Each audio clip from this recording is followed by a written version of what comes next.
Good evening and welcome to week 5 of the live sessions for the course on computational science and engineering. It is 6 p.m. but participants are yet to join. So we will wait for a few more minutes before we get started. Thank you.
Good evening, and welcome to week 5 of the live sessions for the course on computational science and engineering. This course is taught by Professor Ashok Dey, who is member of the faculty of the Department of Aerospace Engineering at IIT Kanpur. And I am Sourav Goswami. I am a PhD candidate in the Department of Mechanical Engineering at IIT Bombay.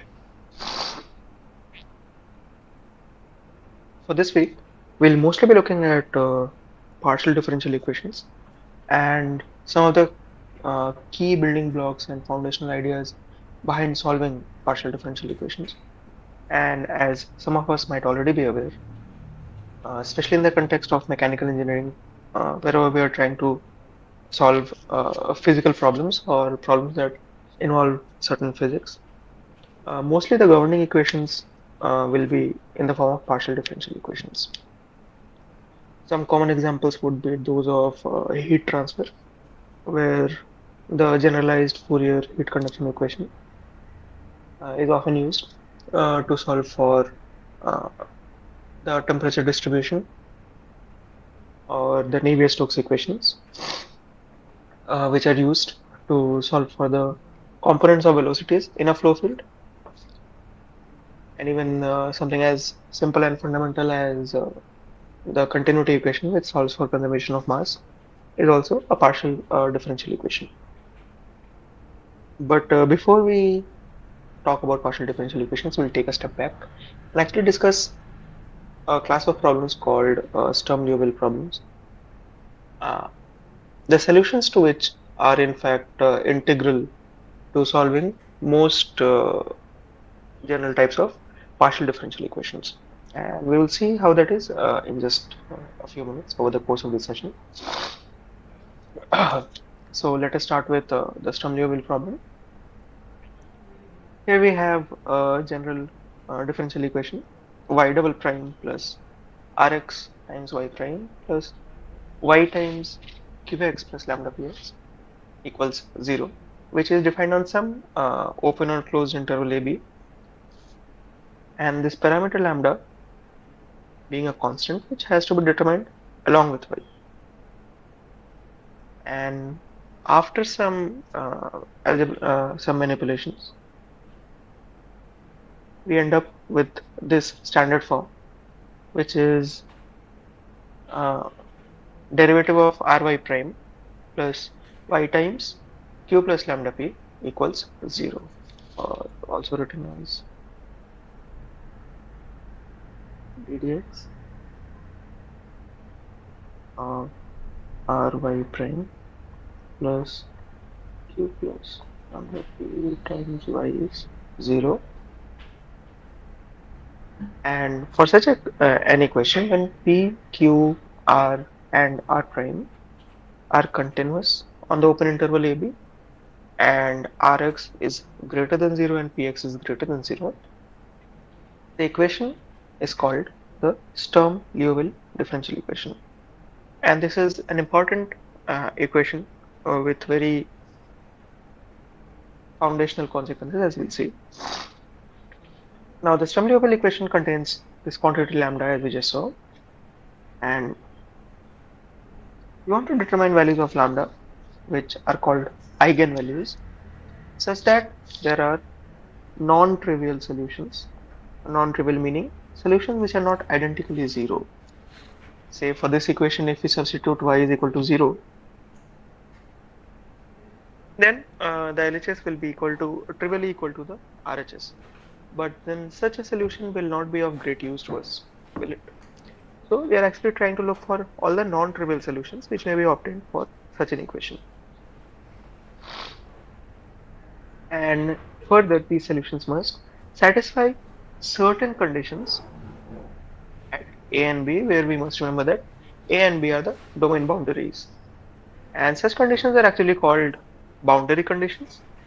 And we might be aware that whenever we are solving PDEs, such as for heat transfer, often we are prescribed certain boundary conditions or physical conditions which the system and the solution to the system must satisfy at its boundaries. They can be in the form of some given temperature at a particular wall, or it can take the form of some heat flux that is input to the system, and so on. Now, for a given eigenvalue lambda, Such a solution, which is non-trivial and further which satisfies the boundary conditions, is called an eigenfunction associated with lambda.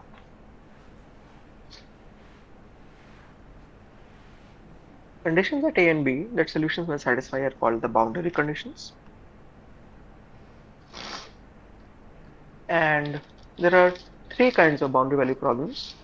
So of course, this class of problems is called boundary value problems. Previously, we have looked at initial value problems, where some information about the system at its initial state or at t equal to 0 was given to us. Those problems were classified as initial value problems because information about the initial state of the system was available. And the problems that we're discussing now are called boundary value problems because we have some information about the state of the system at the boundaries. Of course, we might again also have some information about the initial conditions, in which case we'll have both initial values and boundary values.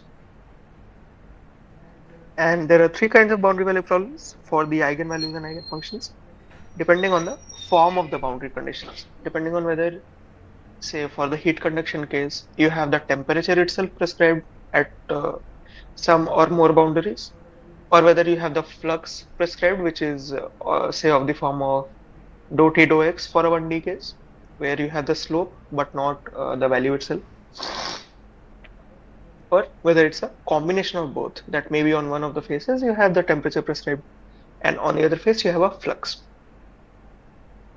And for each of these kinds of boundary value problems, because of the change in boundary conditions, the form of the solution will also change.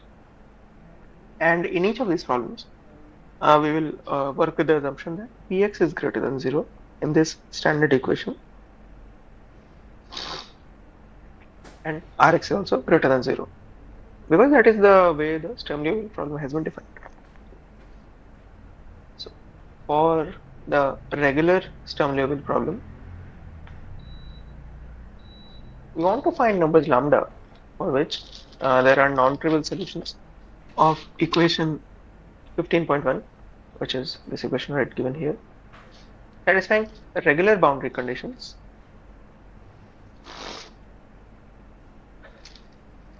at the boundary given by A. So a1y at A plus a2y prime at A equals 0, and b1 y at B plus b2 y prime at B is also equal to 0, in which a1 and a2 are given numbers, not both 0, at least one of them has to be non-zero, and similarly b1 b2 are also given numbers, not both 0. The second kind of the Sturm-Liouville problem is the periodic Sturm-Liouville problem, where there is some periodicity in terms of the conditions at the boundaries. So say like a sine wave is periodic with a period of pi. So the value of sine function at 0 is equal to the value at pi. At pi by 2 the value is the same as equal to pi plus pi by 2 or 3 pi by 2 and so on.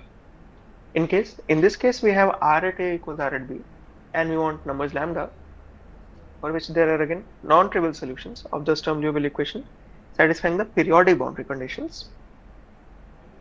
A at A is equal to y at B, and the slope y at A is also equal to the slope y prime at B. The third kind is the singular Sturm-Liouville problem, where we have the value of this function R at A equal to 0, or the value of R at B is equal to 0, but not both simultaneously. And for this problem, we want numbers lambda for which there are non-trivial solutions of the Sturm-Liouville equation, subject to the boundary conditions at A or B. If R of A is R at A is given as 0, then there is the single boundary condition. Previously, we were having two. B1 y at B plus B2 y prime at B is equal to 0, with B1 and B2 not both 0, or if you are told that R at B is equal to 0, then there is the single boundary condition again, A1 times y at A plus A2 times y prime at A equals 0, with A1 and A2 given at not both 0.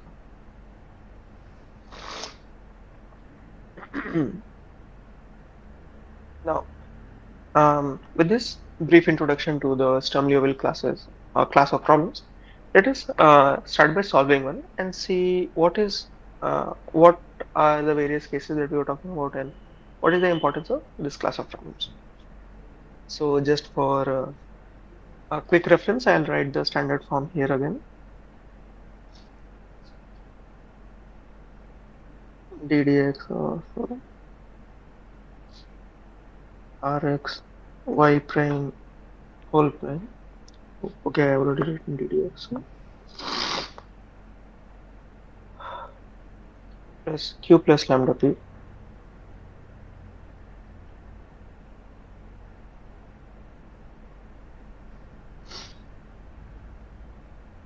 y equals 0, subject to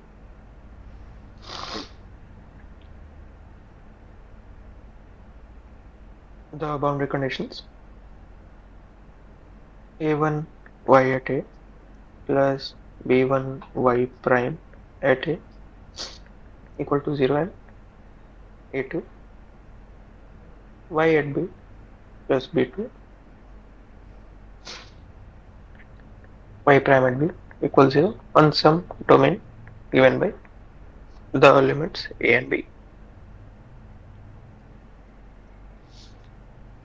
Please excuse me for a second.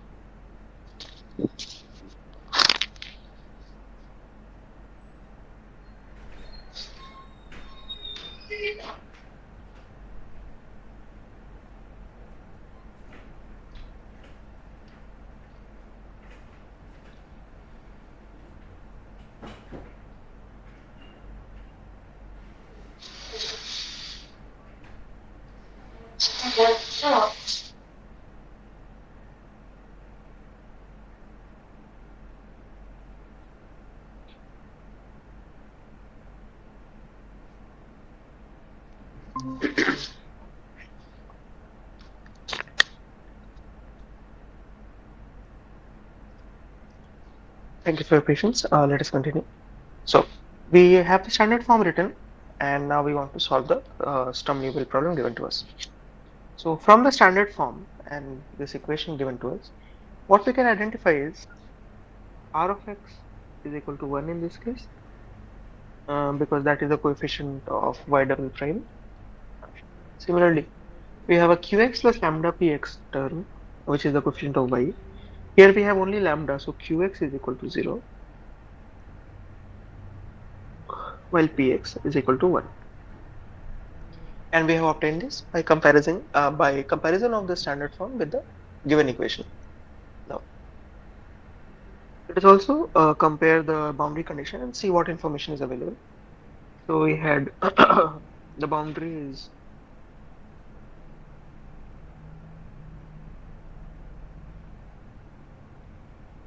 a is equal to 0 and b is equal to L, and a1 times y at 0 plus b1 times y prime at 0 is equal to 0, and from the given boundary condition we have y at 0 is 0, which will imply that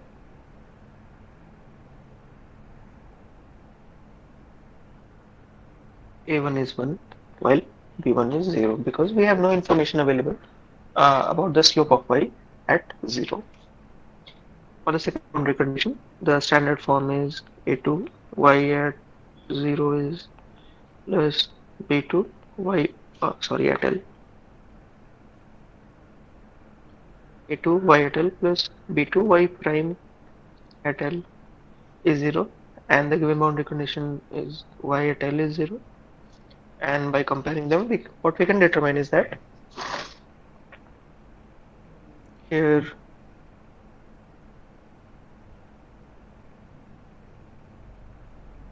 again a2 is equal to 1, because that is the coefficient of y at L, and there is no information available about the slope, so its coefficient must be 0. Now that we have all information, let us start solving. And just as we saw in the previous week's session, for solving any generic ODE, it's often a good idea to start with a solution of the exponential form, such as e power mx.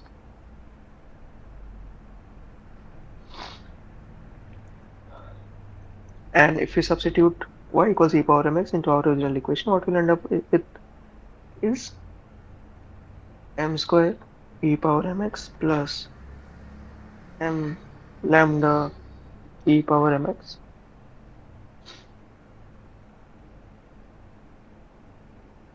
Okay, there is no y prime term, so simply lambda e power mx is equal to 0, which implies that taking e power mx common, m square plus lambda is equal to 0. So either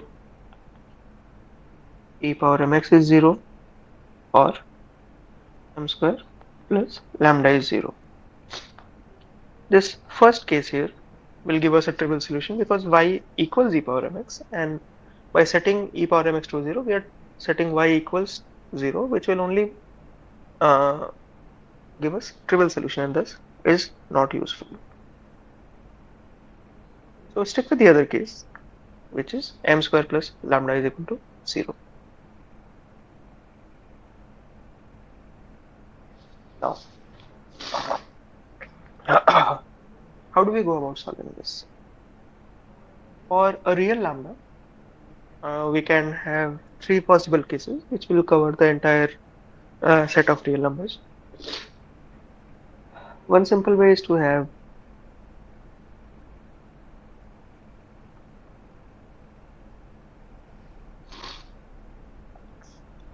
lambda equal to 0,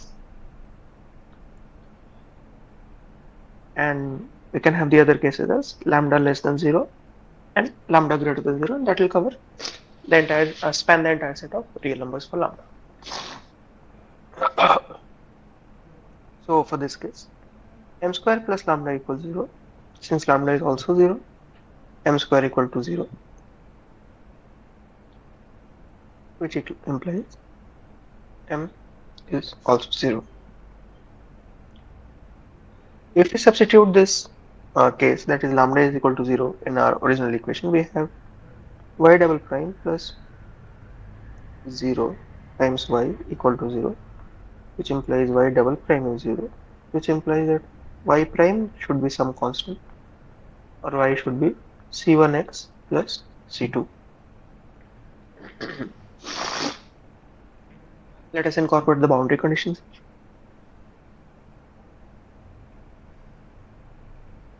Y at 0 is equal to 0,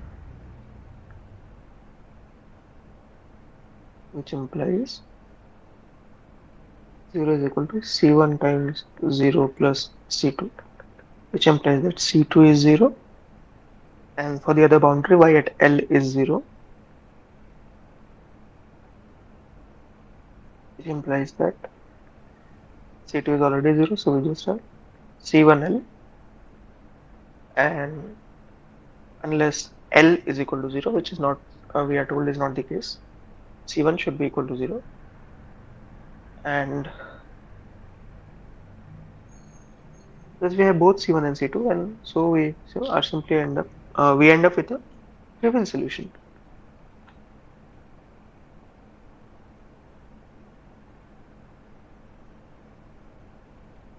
Okay, let us look at the second case.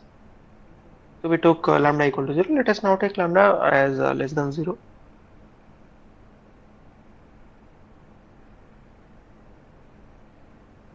And see what sort of solutions we can obtain for this particular case.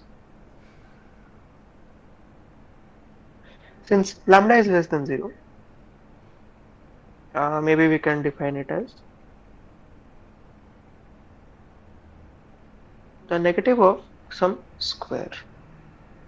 The square of a number will always be positive, and now that we are multiplying it with a negative sign, we can be assured that it will always be negative, of course, where lambda square is greater than 0. Notice that we have said it is greater than 0 and not equal to 0 because the equality case is already considered in the exercise we just did. So for this case, we are solving for m square plus lambda is equal to 0, or m square is equal to minus lambda, but we defined lambda as minus alpha square. So m square is equal to alpha square, or m is equal to plus minus alpha. And as some of you might remember from our session of the last week, in that session, what we saw is that for the case where we have the solution of the auxiliary equation as m is equal to plus minus lambda, the solution to the auxiliary equation becomes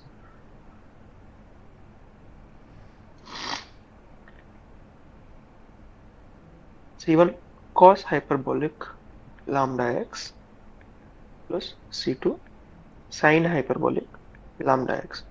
Of course, we could have used the exponential form of the solution, but the reason we simplified it further into this sum of cos hyperbolic functions is because the application of the boundary conditions will prove easier. Okay, so we have the solution. Let us now apply the boundary conditions again. Y at 0 is equal to 0, which implies that C1 cos hyperbolic at 0 plus C2 sin hyperbolic at 0 is equal to 0.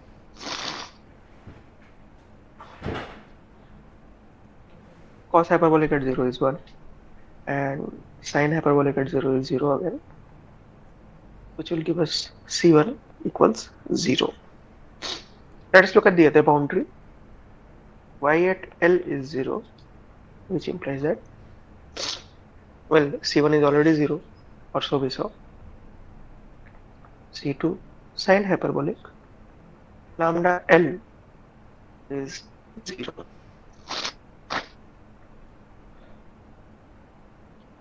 Now, for sin hyperbolic, what we know is that sin hyperbolic for any x is 0 if and only if x is equal to 0.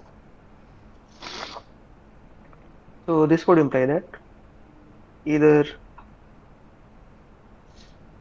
C2 is 0 or alpha L is 0. Now L is not 0, and we have defined alpha to be equal such that alpha square is greater than 0, but it is not equal to 0. So clearly this is the applicable case. C2 is also 0.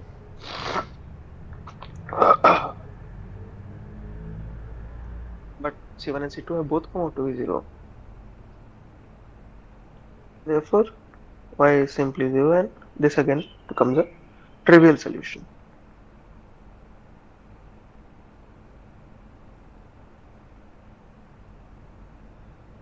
And now, all of our hope rests on the third case.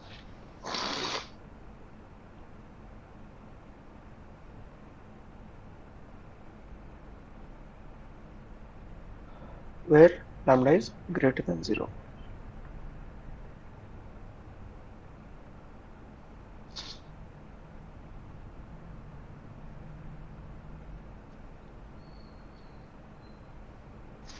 So just like previously, let lambda equal some alpha square. We know that the square of a number will always be positive, non-negative actually, no matter what. And here we are defining that it is not 0, so it will always be positive. Sorry about that, I'm a little bit under the weather.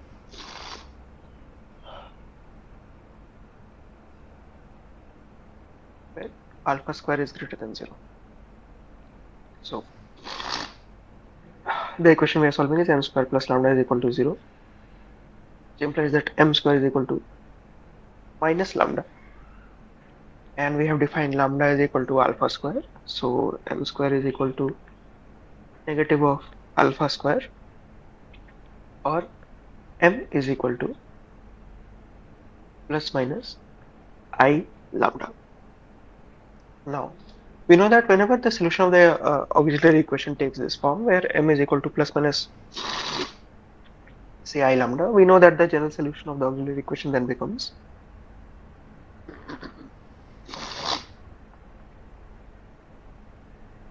C1 cos alpha x plus C2 sin alpha x. And let us now find the values of the constants C1 and C2 by making use of the boundary conditions given to us. So y at 0 is 0, which implies that C1 cos 0 plus C2 sin 0 is 0. Cos of 0 is 1, sin of 0 is 0,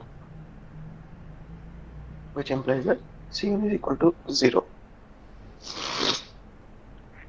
The other boundary condition available with us is that y at L is 0, which implies that C1 cos alpha L plus C2 sin alpha L is 0. C1 is already equal to 0, so we found, which implies that C2 sin alpha L is 0. And what this would mean is that either C2 is equal to 0 or sin of alpha L is equal to 0. Now, we already found that C1 is equal to 0, and if C2 again is equal to 0, we only end up with a trivial solution again, and that is not very helpful. So, maybe we should stick with this other case for finding non-trivial solution, which is that sin of alpha L is equal to 0. And we know that this is true for all arguments of the sine function equal to n pi. So, alpha L must be equal to n pi, where n takes value from, sorry, where n takes value from 1, 2, 3 and similar other positive integral values. This would also hold true for n is equal to 0, because we know that sine of 0 is 0. But the idea is that we want to have n as an index, because corresponding to each such eigenvalue that we find, we will also find eigenvectors, and there will be multiple solutions. In fact, there will be a series solution to this case.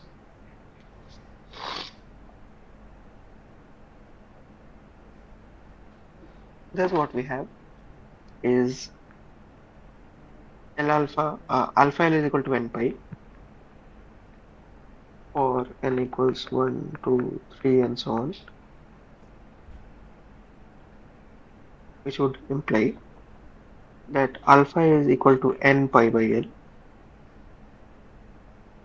which further implies, since we had defined lambda is equal to alpha square, the parameter lambda is equal to n square pi square by L square for n equals 1, 2, 3 and so on, and these are our eigenvalues.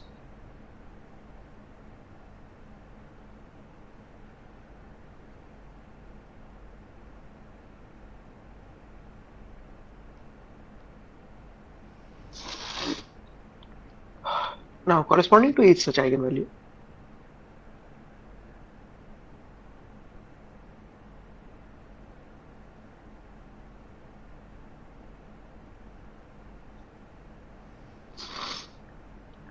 we have corresponding eigenfunctions.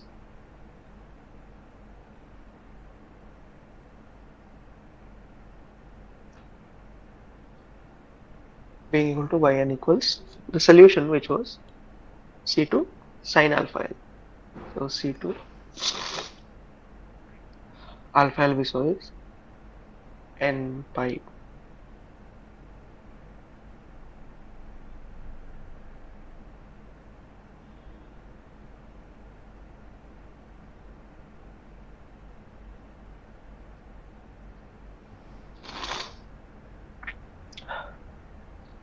Our solution was C2 sin alpha x. Alpha is equal to n pi by L. So the corresponding eigenfunction becomes some constant C2 times sin n pi by L into x. Now by convention, C2 is chosen to be equal to 1, and therefore the eigenfunction becomes simply sin n pi by L times x.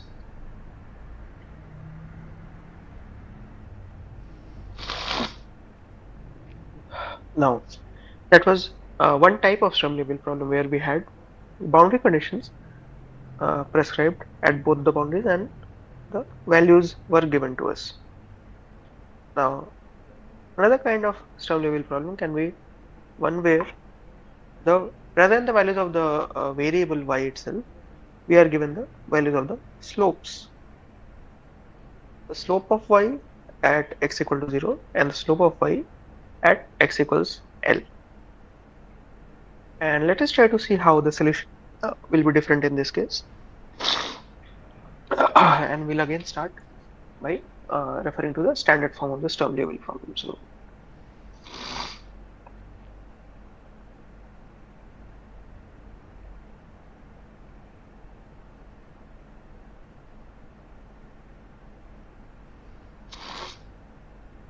which was ddx rx y prime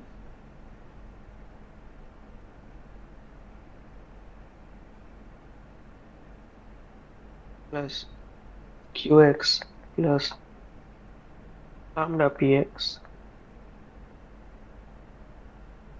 times y is 0, subject to the boundary conditions.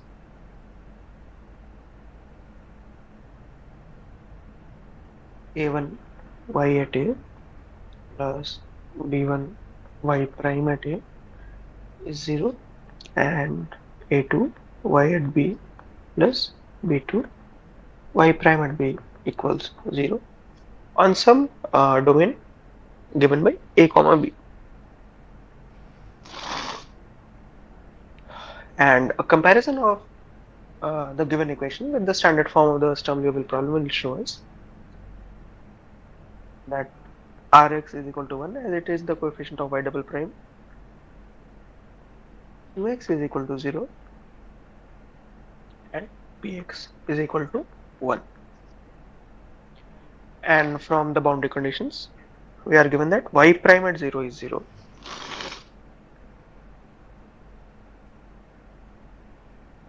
which implies that a1 y at 0 plus b1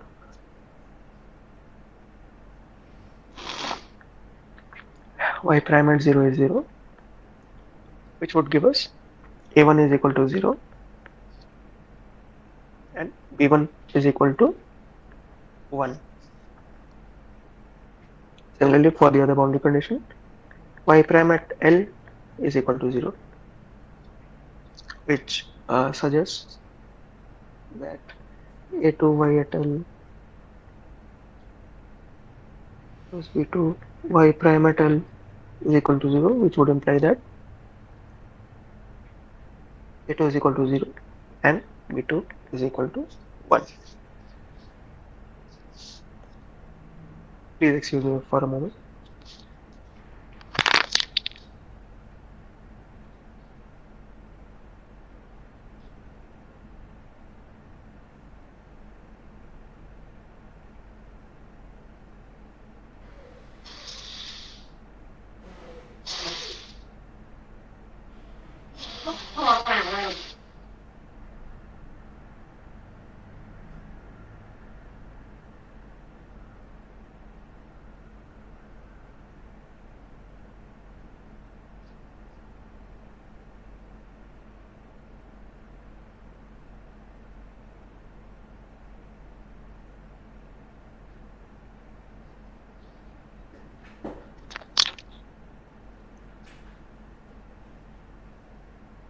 Yes, so we already compared the given equation with the standard form and we found the various coefficients, and let us now get to solving it.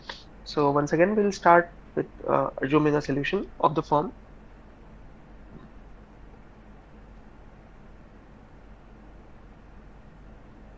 y equals e power mx. And when we differentiate it, y prime becomes m e power mx and y double prime becomes m square e power mx. And we substitute it back into the original equation. What we'll end up with is m square e power mx plus lambda e power mx is 0, which will imply that e power mx times m square plus lambda equals 0. And since e power mx is not 0, because that will give us a trivial solution, we have the case where m square plus lambda is 0. And just like the previous problem, what we'll do is we'll take cases on lambda and see what solutions we can end up with.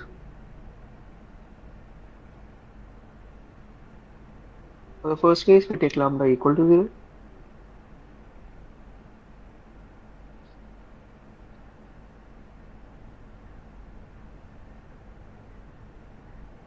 And this would imply that y double prime plus 0y is 0, which would imply that y double prime itself is 0, would imply that y prime is some constant c1, and y is of the form c1x plus c2. Now, y prime at 0 is equal to 0 would imply simply that c1 is equal to 0, since y prime is equal to c1, and y prime at L is equal to 0.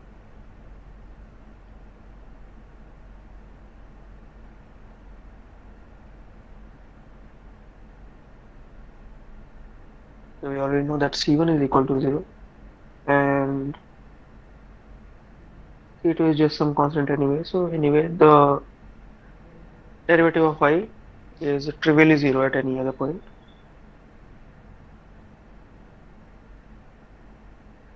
So this is not giving us any additional information.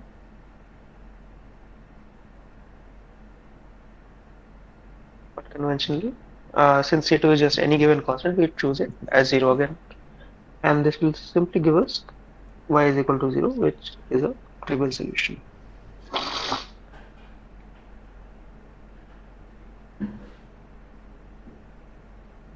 Remember that trivial solution is indeed also a solution. It's just that it is not a very useful solution for the description of the response of any physical system. And thus, while mathematically it is admissible, physically it is not very helpful. For the next case, we choose lambda greater than 0 or less than 0, like we did previously.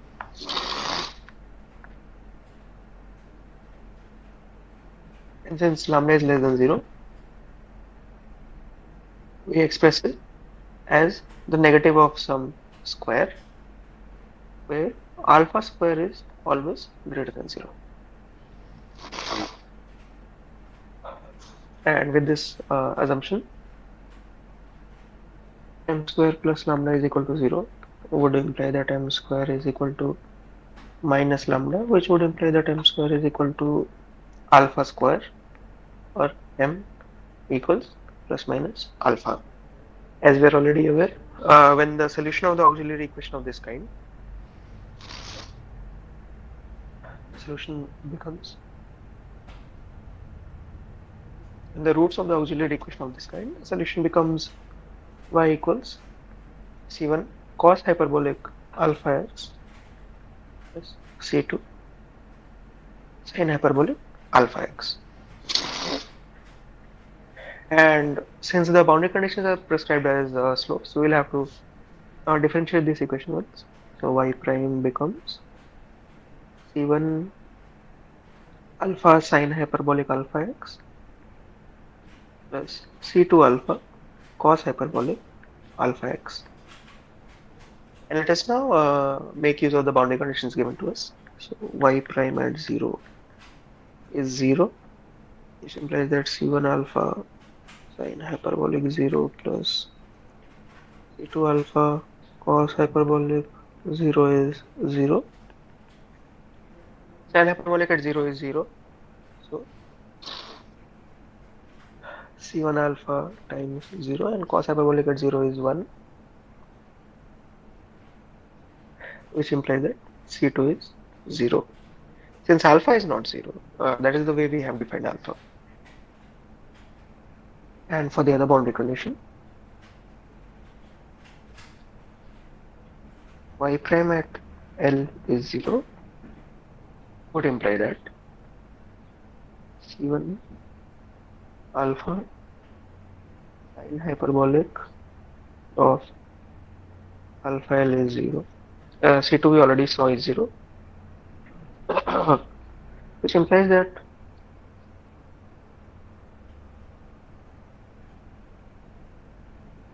either C1 is 0 or sine hyperbolic of alpha L is 0. Now this is true if and only if alpha L equals 0, because we know that sine hyperbolic x is 0 only if x is equal to 0. But alpha is not 0 and L is also not 0, so this is not true. So this will imply that C1 is equal to 0. C2 is equal to 0 is something we already found, so again both C1 and C2 are 0, which gives us the solution y is equal to 0, which is again a trivial solution.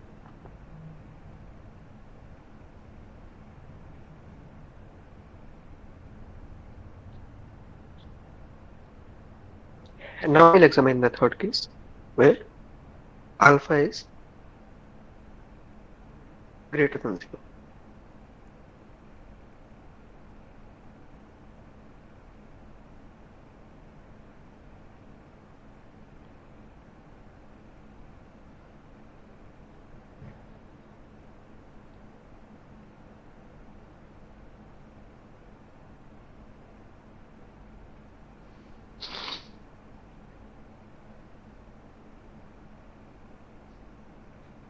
So case 3,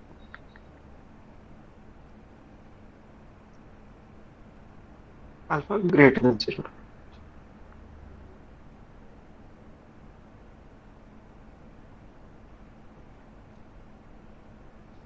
And since alpha is greater than 0, let us define, lambda is greater than 0.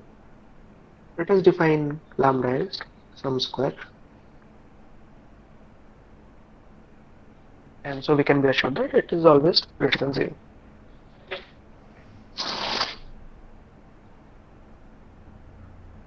We are solving for m square plus lambda is equal to 0, which implies that m square is equal to minus lambda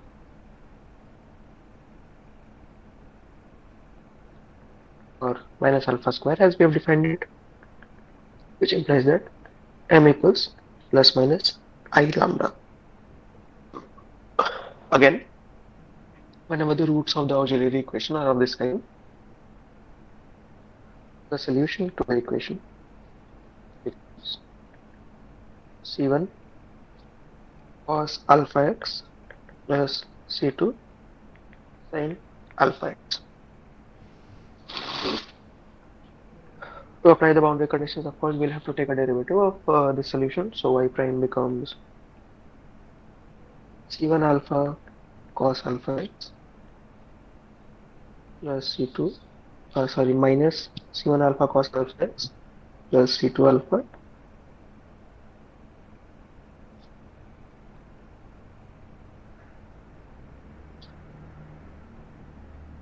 y prime becomes minus C1 alpha sin alpha x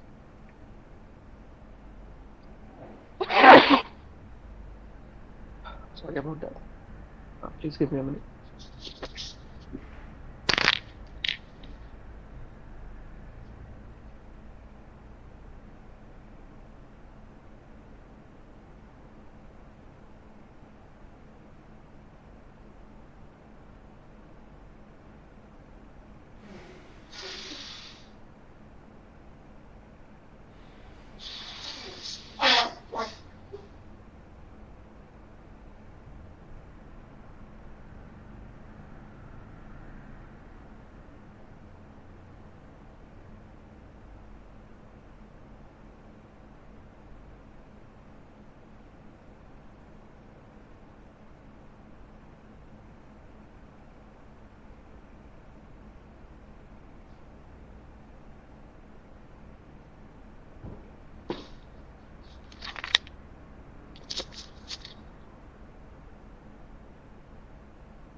the derivative becomes minus C1 alpha sin alpha x plus C2 alpha cos alpha x. And now let us make use of the boundary condition. Y prime at 0 is 0 would imply that minus C1 alpha sin 0 plus C2 alpha cos 0 is 0, which implies that minus C1 alpha times 0 plus C2 alpha times 1 is 0, which would imply that C2 is 0. And from the other boundary condition, y prime at L is 0, and at minus C1 alpha sin alpha L plus C2 alpha cos alpha L is 0, which implies that C1 alpha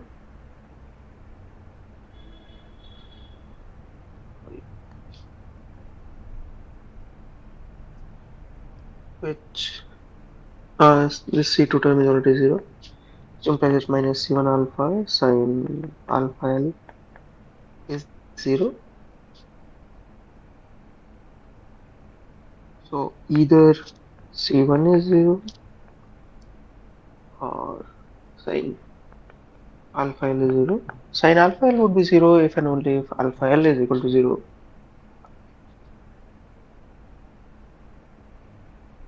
But neither alpha is 0 not L 0, neither is the product. So C1 must be equal to 0. And again we have C1 equals C2 equals 0. This gives the solution at as uh, sorry, this is only true for the hyperbolic case.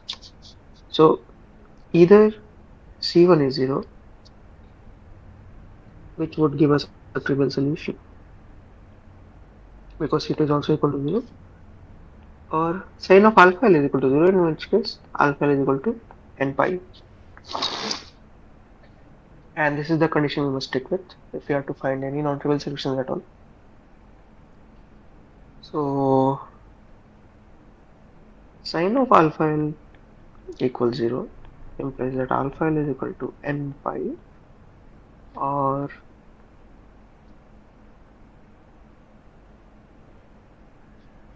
alpha is equal to n pi by L, implies that our parameter lambda, which we defined as equal to alpha square, is equal to n square pi square by L square. So again, this is the eigenvalues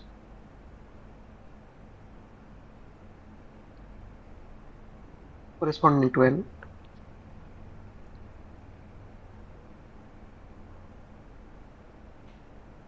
and the corresponding eigenfunctions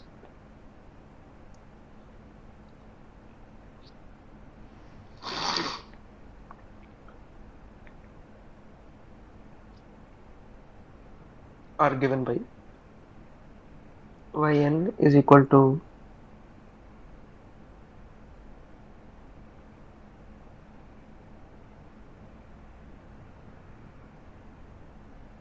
c1 cos alpha x,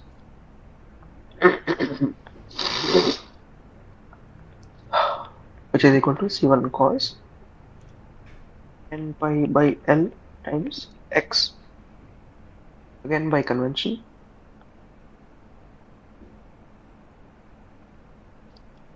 c1 is chosen as 1, and so the eigenfunctions become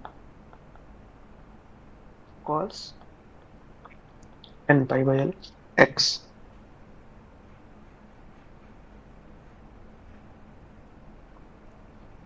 And here, unlike the previous case, we can also admit a solution for n is equal to 0, which is a non-trivial solution, whereas previously the value for n equal to 0, the solution we were getting is y is equal to 0, which was simply a trivial solution. The corresponding eigenvalue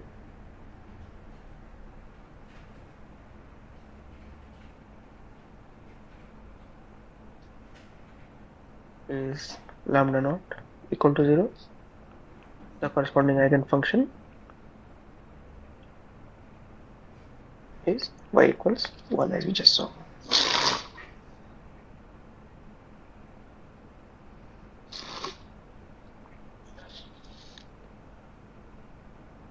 The eigenvalues and the eigenfunctions that we just found are actually the basic building blocks of the solutions for partial differential equations, which we'll see now as we solve a few classes of these PDEs. And often PDEs, almost all PDEs can be classified into a few standard forms. One of which is the potential equation or the Laplace equation given here, which is defined as the partial differential equation dou 2u dou x2 plus dou 2u dou y2 equals 0. It's called the Laplace's equation in 2 dimensions. In 3 dimensions, the Laplace's heat equation becomes, the Laplace's equation becomes dou 2u dou x2 plus dou 2u dou y2 plus dou 2u dou z2 equals 0. And one of the very common or frequently encountered usage of the Laplace equation is in steady state heat conduction.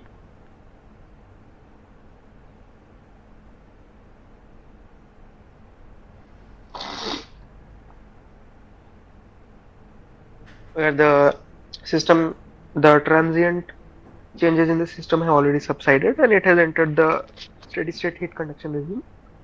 And in this case, the transient term goes to 0 and you only have this steady state term.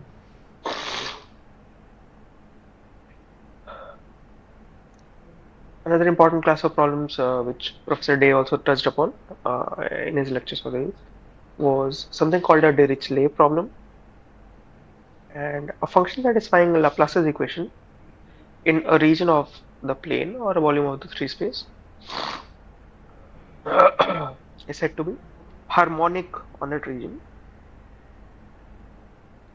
And examples are x square minus y square and xy, which are both harmonic over the entire xy plane. Now, a Dirichlet problem for a region D consists of finding a function that is harmonic on D and assumes specified values on the boundary of D. And here D is a region that is bounded by one or more piecewise smooth curves. A Dirichlet problem for such a boundary D is to solve the Laplacian of u equal to 0 on D, or as this symbol is called, nabla square u equal to 0 on D, and u at xy is equal to f of x and y for some xy in the boundary dou D, with f of xy as a given function. The function f is known as the boundary data for D.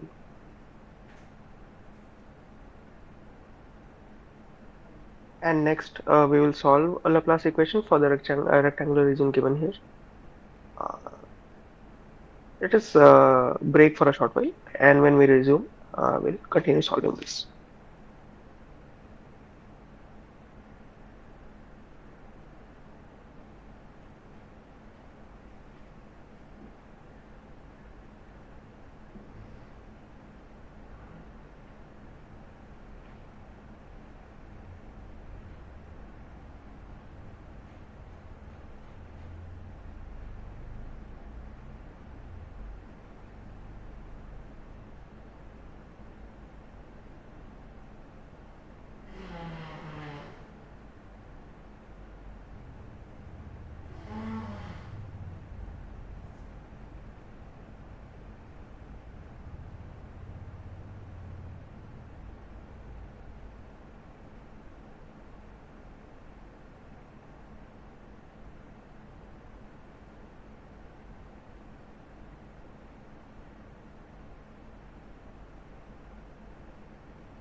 So let us now try to solve this Laplace equation on the given rectangular region D for the given boundary conditions.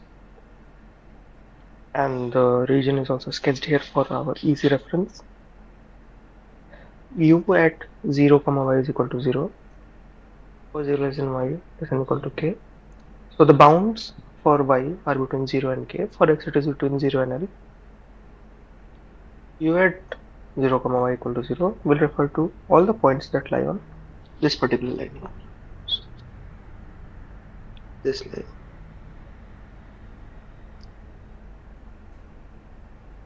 Similarly, U at L, y equal to 0 refers to this line here.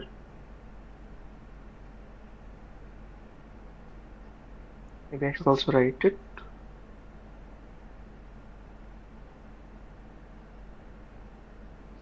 This is U at 0, y. U at x, 0 is this line right here at the bottom.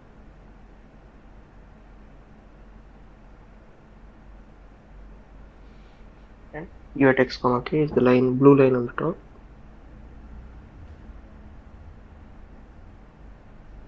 F of x, where this function is also defined to us as x times pi minus x.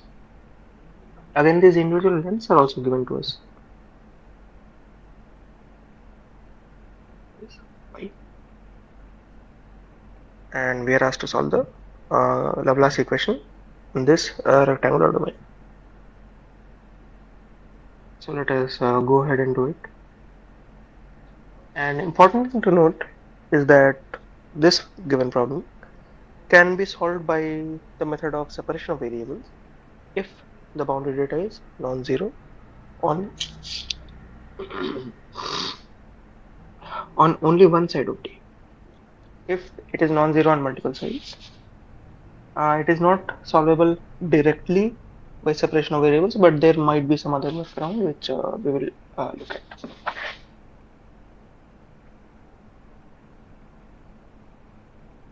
So let us begin solving.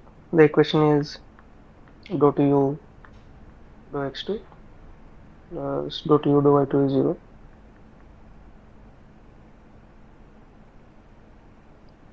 And since we are told that it is solvable by separation of variables,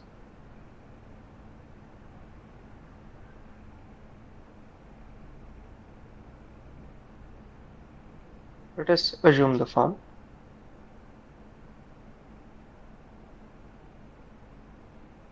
that the solution function u of x and y can be separated into two functions. The first function entirely of x and the second function entirely of y.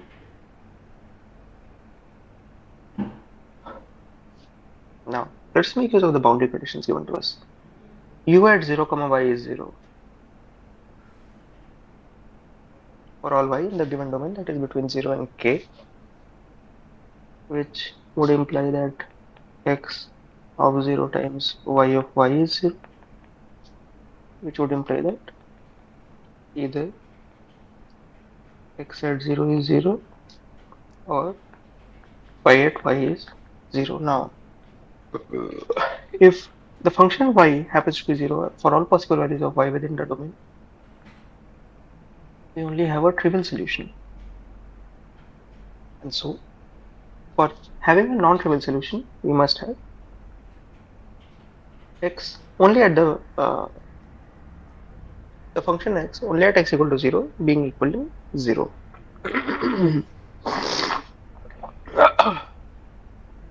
Let us look at the second boundary condition. U at L, y is 0.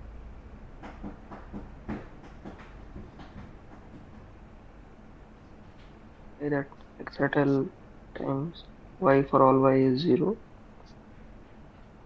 Again, this would mean that either x at L is 0 or y at all y is 0.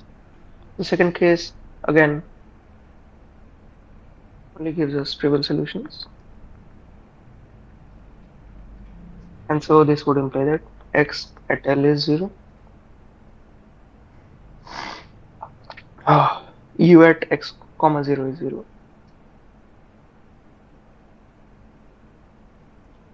which implies that x at all x times y at 0 is 0. And again, just like the previous two cases, this would imply that y, y is 0. And the fourth boundary condition, u at x comma k is fx. So, and fx again is given to us as x pi minus x.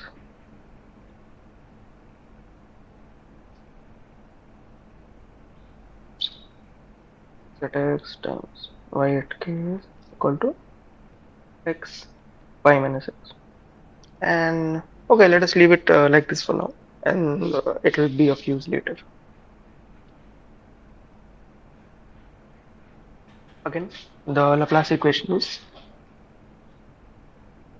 dou to u to x2 plus dou to u to y2 is 0. We have assumed the solution of the form u as a function of xy equals the product of two functions, the first one entirely of x and the second function entirely of y. If we differentiate u twice and substitute it back into our original equation, what we'll end up with is x double prime y plus x y double prime is equal to 0. And if we divide this throughout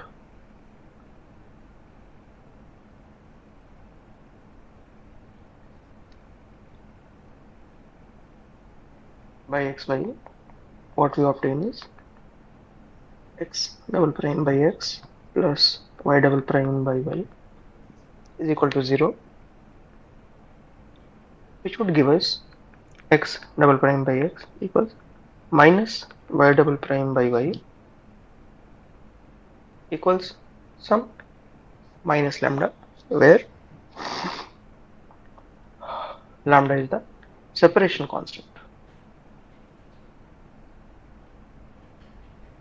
And the reason we took this as minus lambda as opposed to simply lambda is because it will make the following calculation a little bit more tractable.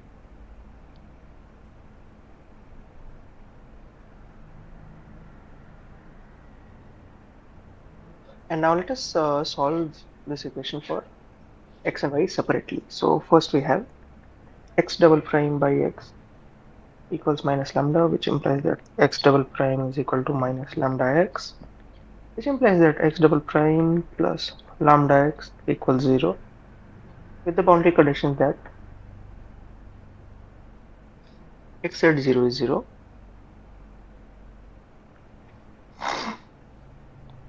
and x at L is 0.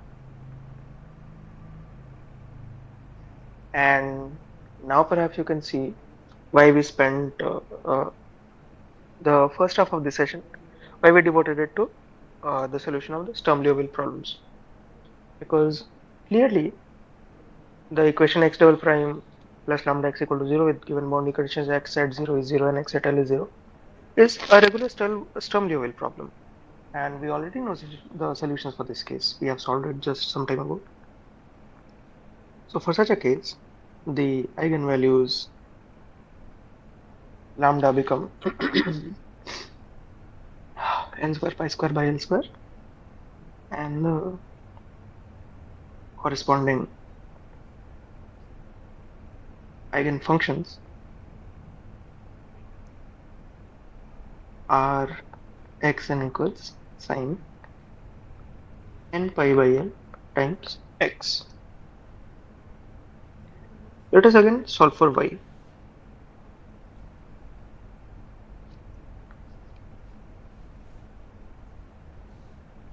And kindly excuse me for a moment.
Sorry, I'm just a little bit under the weather. Sorry for the, and I thank you for your patience. So let us now solve this for y, and we have y double prime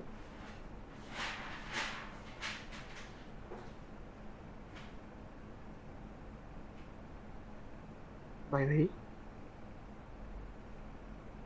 equals lambda, which implies that y double prime equals lambda y, which implies y double prime minus lambda y equals 0, with the boundary condition on y is y at 0 is 0. And at this point, we have only this singular boundary condition. This becomes the singular stum level problem. And we solved a similar problem in the first half of this session, so we already know the solution, which is y is equal to d1 cos hyperbolic n pi by l y plus d2 sin hyperbolic n pi by l y. Now let us make use of the boundary condition available with us to find the values of d1 and d2. Y at 0 is 0 implies that d1 cos hyperbolic 0 plus d2 sin hyperbolic 0 is 0, which implies that d1 times 1 plus d2 times 0 is 0, which implies that d1 is 0. So since we have only one boundary condition, we cannot determine d2 uniquely. Thus y becomes d2 sin hyperbolic n pi by l y. And just like I have been doing, we'll simply assume this leading coefficient d2 is equal to 1, and therefore y becomes sin hyperbolic n pi by l y. So in this case, the fundamental solution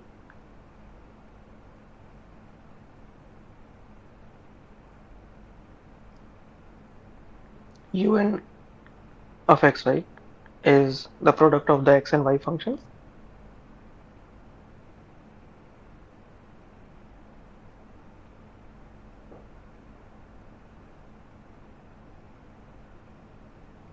the x function was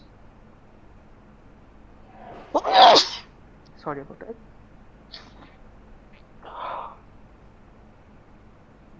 The x function was sin n pi by lx,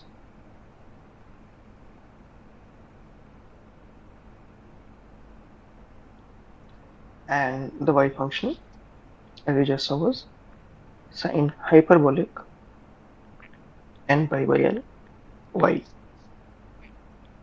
And this is the fundamental solution, as in this is true for any one n, but the general solution for this equation will actually account for all such possible integral n's, and thus it will be a series solution, that is where we sum up all such fundamental solution terms for different n's.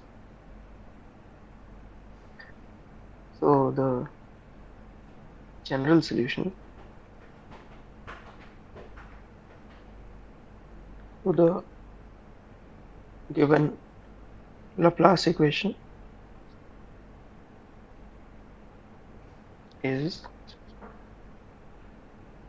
u at xy is equal to the sum of all these fundamental solutions. So n equal to 1 to infinity bn sin n pi by l x sin hyperbolic n pi by l y. What is this bn? This bn is a coefficient which we must find out, and maybe we can find it from the fourth boundary condition, which we have not used till yet.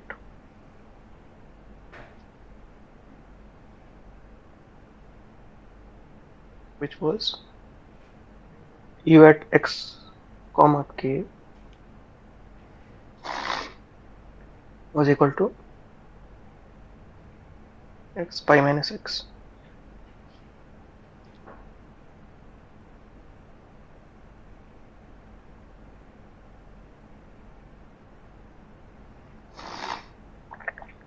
which would imply that summation n equals 1 to infinity bn sin n pi by l x sin hyperbolic n pi by l y is equal to k, but k is also equal to pi, as you remember, is equal to x times pi minus x, and this implies summation n equals 1 to infinity bn sin n pi by lx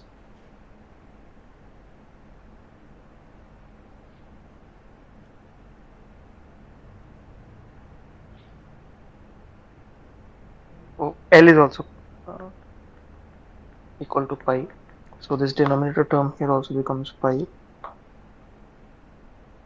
sin hyperbolic n pi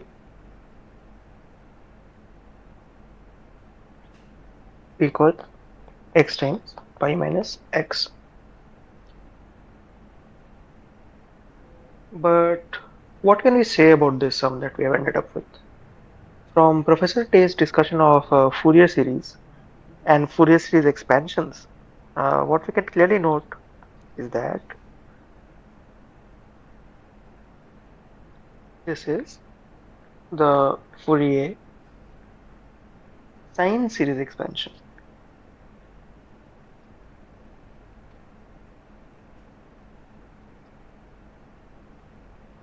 of the function fx equals x times pi minus x with the coefficient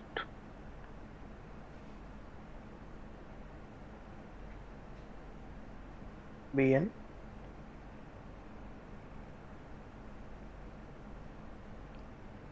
times this sine hyperbolic n pi.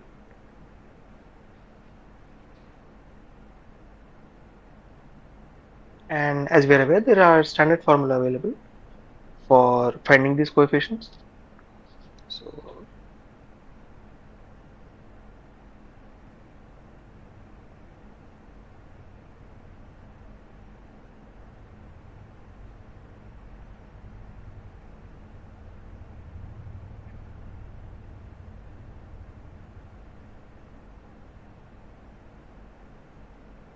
of the Fourier sine series,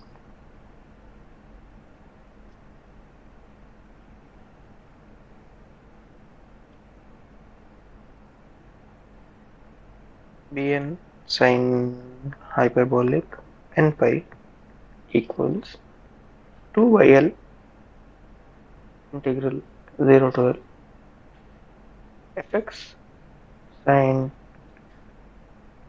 n pi by L x dx. Here, of course, L is equal to pi,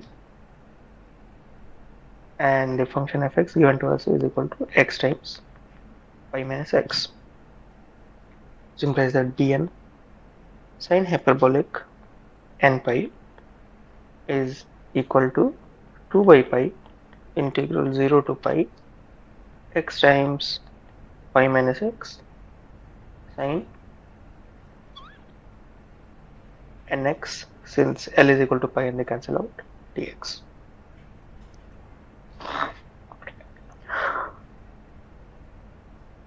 Which is equal to 2 by pi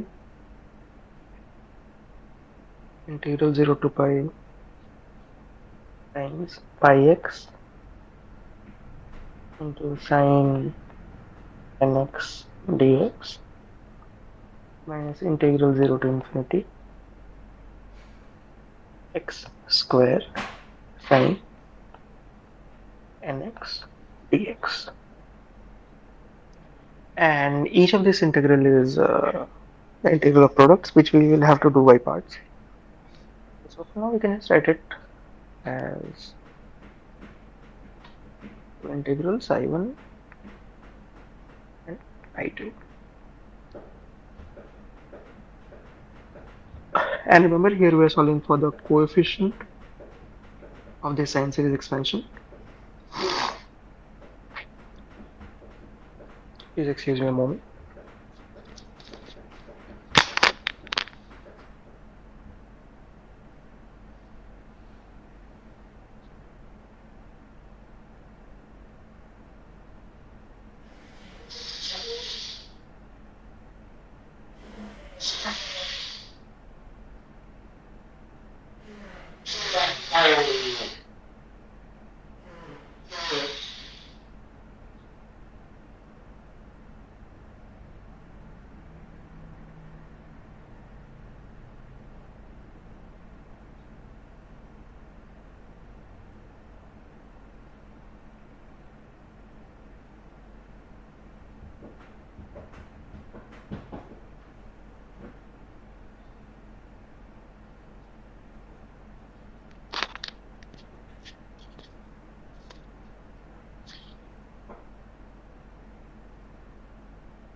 Now let us find these integrals one by one.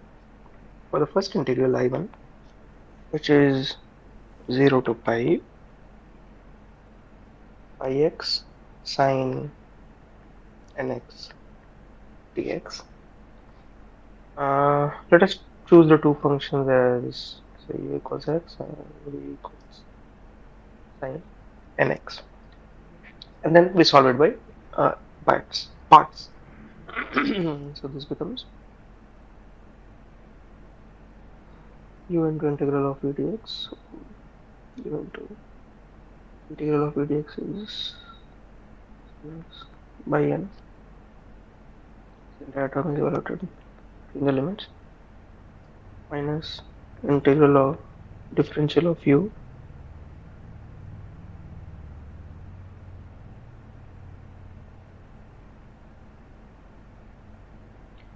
differential of u into integral of v dx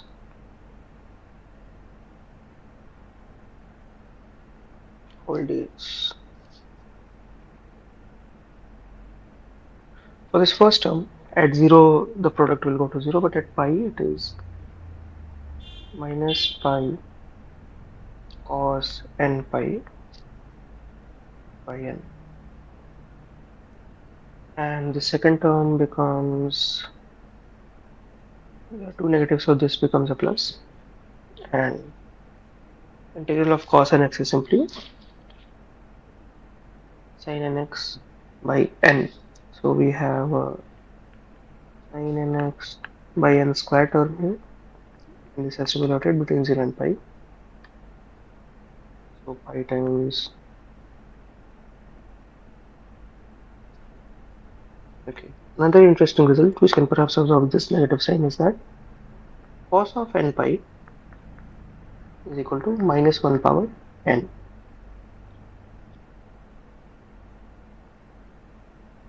So here we have pi minus 1 power n plus 1 to absorb for the negative sign in the previous step. And the second term, sine of n pi is 0 and sine of 0 is 0, so the second term is simply 0.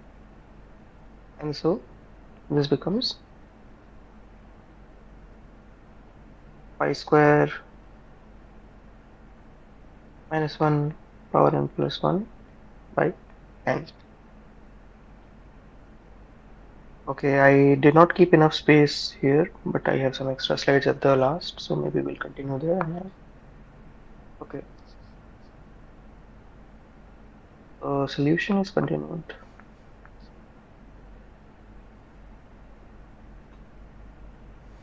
I'll mention the slide number later on.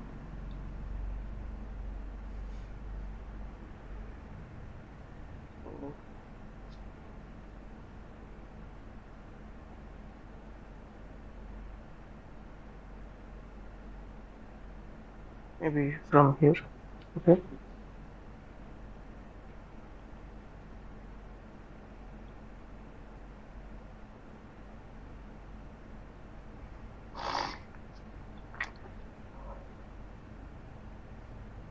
We were finding the second integral,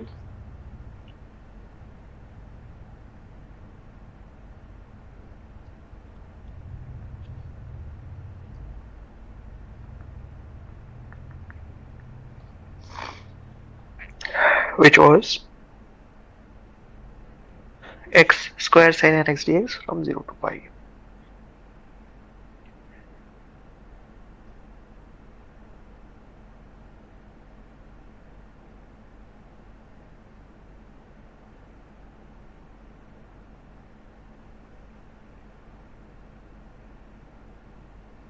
uh, 0 to pi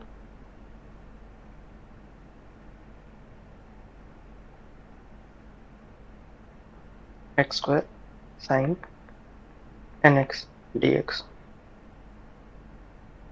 And just like the previous case again, let us take the two functions out.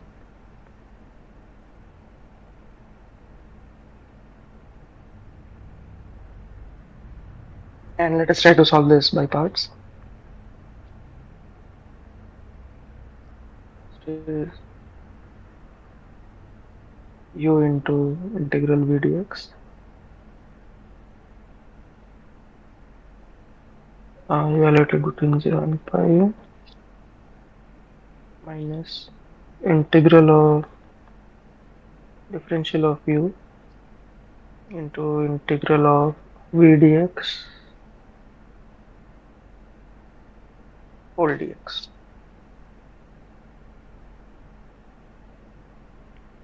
And at 0 the product goes to 0, and at pi this becomes minus pi square cos n pi by n plus 2 by n. Again we have an integral pi parts for x cos n s dx, so let us evaluate that. U into integral v dx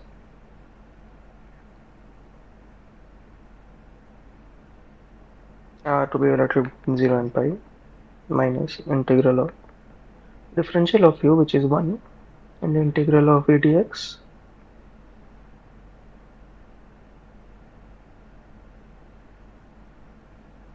times dx. Oh,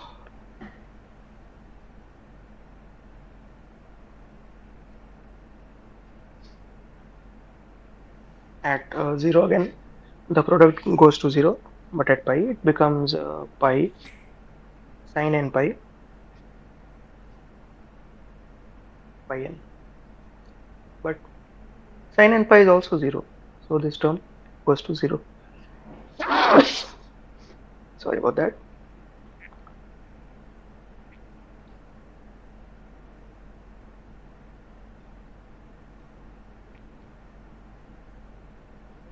For the second term, the integral would be cos n x by n square evaluated between 0 and pi.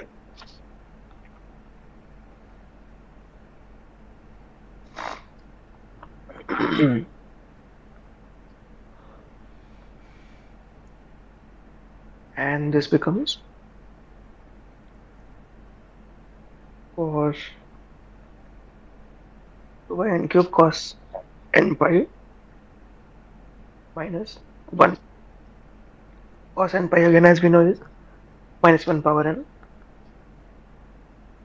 Since we have minus 1 power n here, maybe it's useful to have the same outside as well, plus 2 by n cube minus 1 power n minus 1. And the original coefficient that we were solving for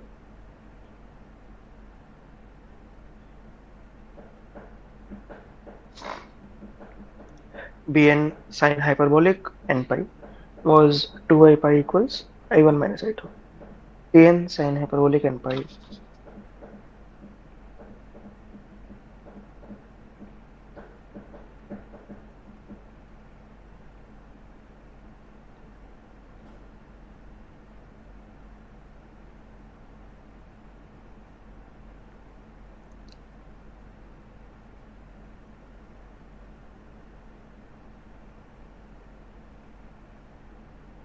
Let us just look up the value of I1 again. Pi square minus 1, pi square by n minus 1 power n plus 1.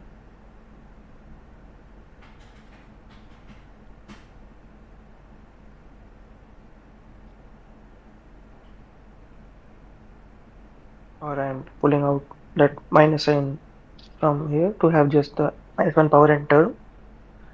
And for I2, we have a negative leading it, so plus pi minus 1 power n by n minus 2 by n cube minus 1 power n minus 1. And we see that the first two terms cancel each other out, and what you are left with is minus 4 by pi n cube times minus 1 power n minus 1, or which will give bn equals minus 4 times minus 1 power n minus 1 by pi n cube times sine hyperbolic n pi. Remember, this is just the coefficient. We had the solution to the Laplace equation, which was u of xy equals the sum n equals 0 to infinity bn sine nx sine hyperbolic ny, which becomes summation from n equals 0 to infinity this coefficient minus 4 times minus 1 power n minus 1 by pi n cube sine hyperbolic n pi into sine nx sine hyperbolic of ny. And additionally, what we can see from here is that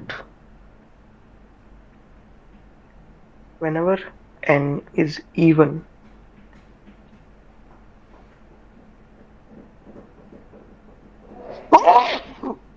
sorry about that,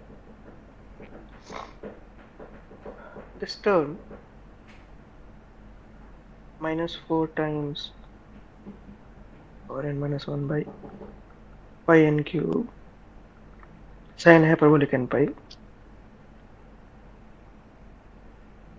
minus 1 raised to an even power will equal 1, 1 minus 1 is 0. So this term will become 0 whenever n is even. So our solution simply consists of the odd terms of this expansion.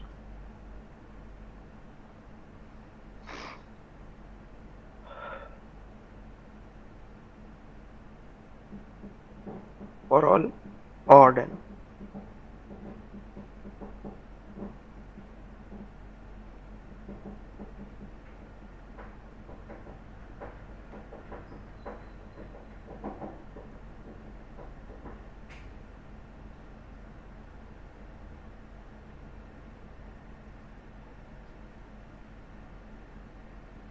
This is the solution we were looking for.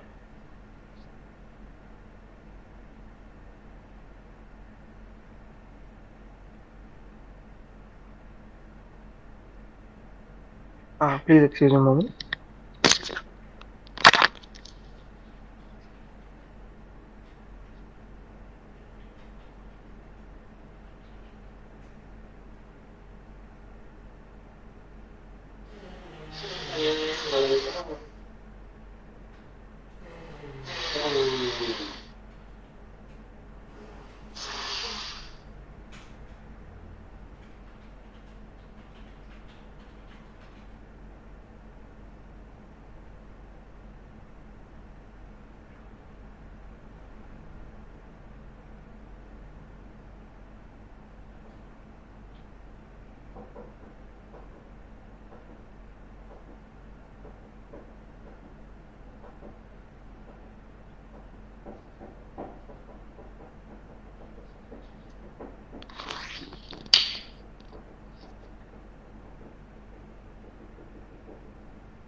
So I mentioned in the previous question that the separation of variables is possible only if the boundary data is non-zero on only one side of D, which was the case here, where we had the non-zero boundary data only on this top boundary here. Whereas for the other three boundaries, the boundary data given to us was simply zero. But what if you encounter a case where the boundary data is non-zero on multiple boundaries,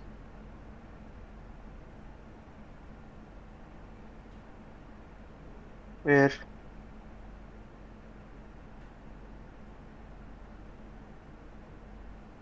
we'll get to that. First, let us solve these conceptual questions because I already gave away that the boundary condition will be non-negative, non-zero at one of the other boundaries. But what that value is, we'll have to arrive at by solving this question. So let us do it again. And just for convenience, I am sketching it. So this is our xy plane, and we have a square region T of edge length pi. So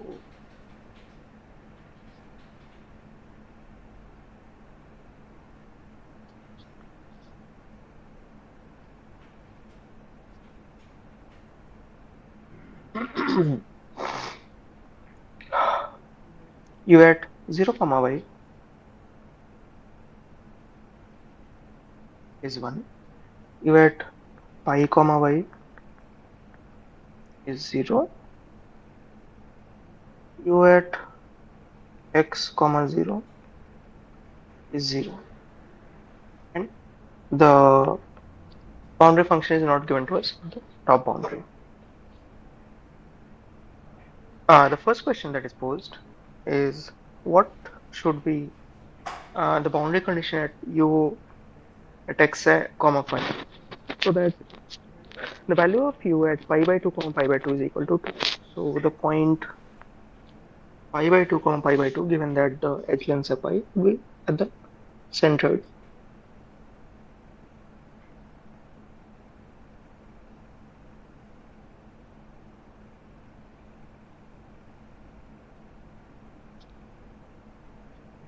And we have to find the value of the boundary function on the top boundary, so that the value of u at this point is equal to 2.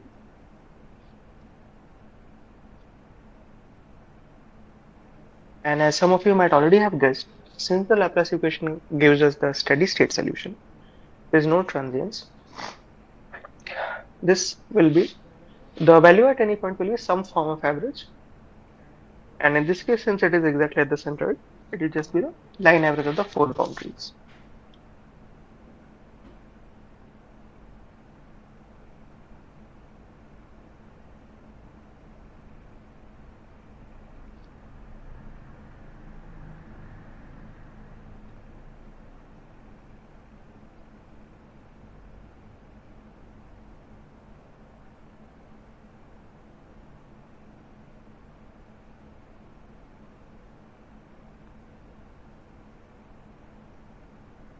And for this, we will obtain the value of the function at the centroid.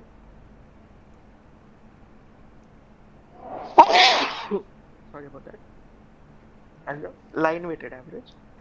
So the length of the line times the value of the function at that. So for this left line here, we have the length of the line as pi times the function one, value of the function 1, plus for the bottom line,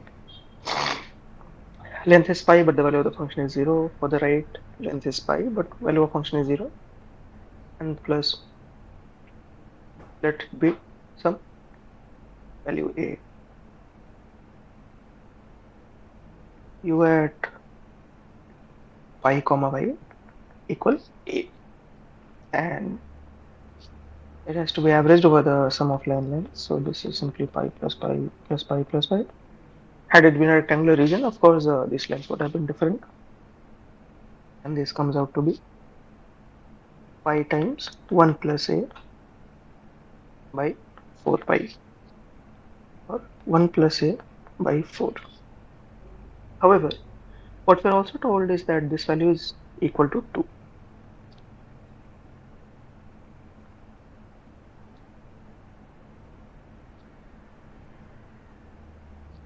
Is equal to 2, which implies that 1 plus a is 8, so a is 7. And so for value of the function at pi by 2 comma pi by 2 with 2, the boundary condition or the boundary function for the top boundary should be at x comma pi equals 7. The second question we are asked is is an initial condition required to solve for the value above? As we have been discussing, the Laplace equation represents the steady state solution. By steady state, we mean that the solution is no longer changing with time. Also, there is no transient term in the equation. We require an initial condition whenever a transient term is present.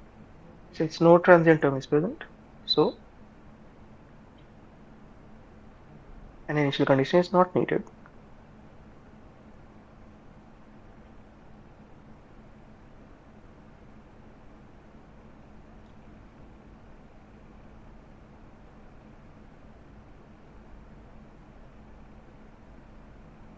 The third question is obtain the solution to the given PD using the BCs and the solution of part A.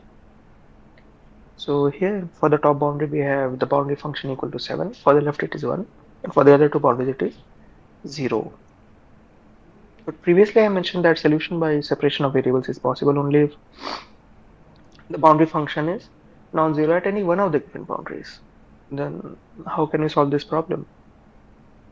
Well, why don't all of you think this over and try to come up with a solution, and we will discuss this in the upcoming week's session. So thanks for tuning in. This was week 5 of the live sessions for the NPTEL course on Computation Science and Engineering. I am Sourav Goswami, and I hope to see you again next week. Thank you.